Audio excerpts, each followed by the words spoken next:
G'day folks, Scott here. Today I'm reviewing Justice League. This is the next movie in DC's cinematic universe, and it was directed by Zack Snyder. Unfortunately, he had to step away from his role near the end of production due to a family tragedy, and it was finished off by co-writer Joss Whedon. Now, this movie follows on from obviously the series of films that done, being Man of Steel and Batman vs Superman, Suicide Squad, and then Wonder Woman, and this follows on directly after that. Now, you can see that they're really trying to listen to their audience, and I've got to credit them for that. This being directed by obviously Snyder, who made Batman vs Superman, co-wrote or at least came up with a story for Wonder Woman, and co-wrote this or came up with a story for this as well. You can see he's listening to fans. Obviously, a lot of the complaints about Batman vs Superman were it's immensely long running time. It's really involved political storyline. It's overly dark tones. A lot of people didn't like it for that. So this movie is a real flip on that.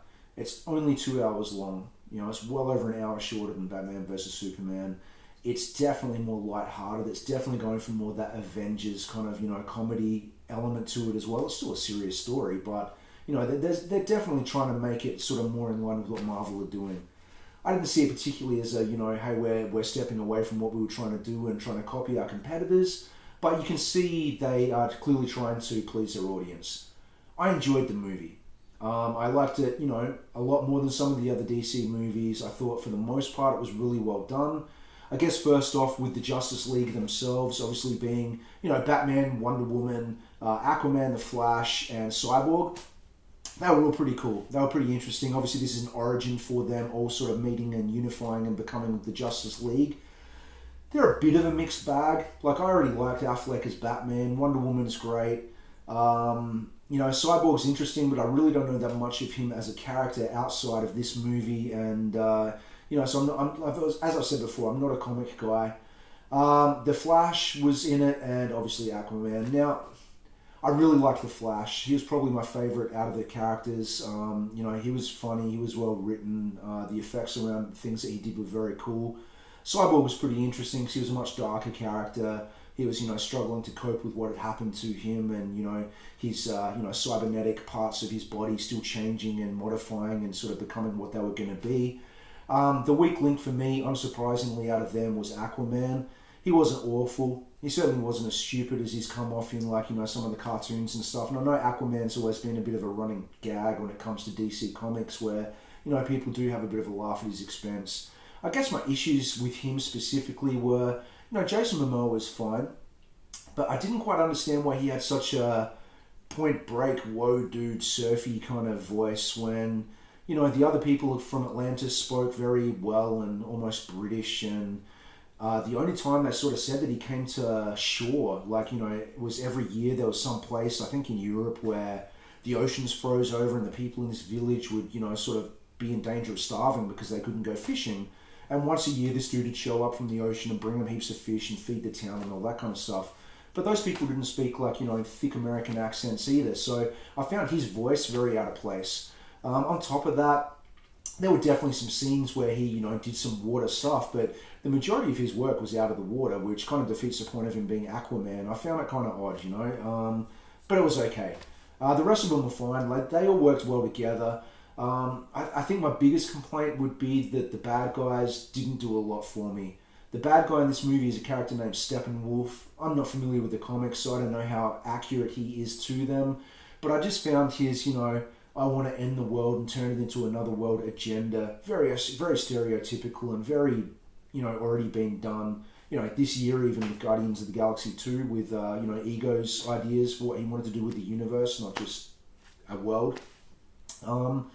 And I guess my biggest complaint with Steppenwolf was the CG in his face was pretty poorly done.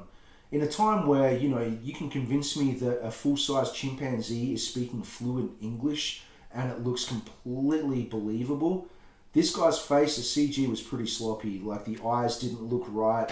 I wasn't convinced by him as a character at all. On top of that, his minions, I guess you call them, were these kind of insect vampire kind of things with sort of butterfly wings and stuff. They weren't great, but look, I'm not a comic guy. Perhaps they're very accurate to the original DC comics, and if they are, then that's just something that's lost on me. But I'm not bagging the movie out. I really enjoyed the shorter running time. I really enjoyed the pacing. I had a bunch of good laughs. I mean, as always, and I know this is a theme running through with all of my reviews, is the trailers gave away most of the movie, as they always do. I hadn't seen a single frame of footage for this before I went in. I enjoyed all the jokes. I enjoyed the story unfolding ahead of me. You know, I was interested to see where it was going to go. And of course, the trailers gave away pretty much that entire story. And especially the second trailer gave away a huge amount of like the gags, I guess, especially from The Flash. And that was unfortunate because that was some of the best lines in the movie were given away in those trailers.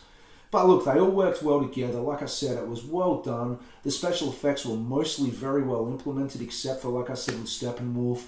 I'm interested to see where they go with it. It's been pretty well known in the media over the last week or so that Ben Affleck is looking for a graceful way to step out of the Batman role. Now, I don't know if that means he's going to step out before the standalone Batman movie that Matt Reeves is making, or whether he's going to see that through. There was rumors today that perhaps Jake Gyllenhaal is going to step into the role. I don't know how I feel about that. I didn't feel particularly great about Affleck doing the role, but he was actually really good.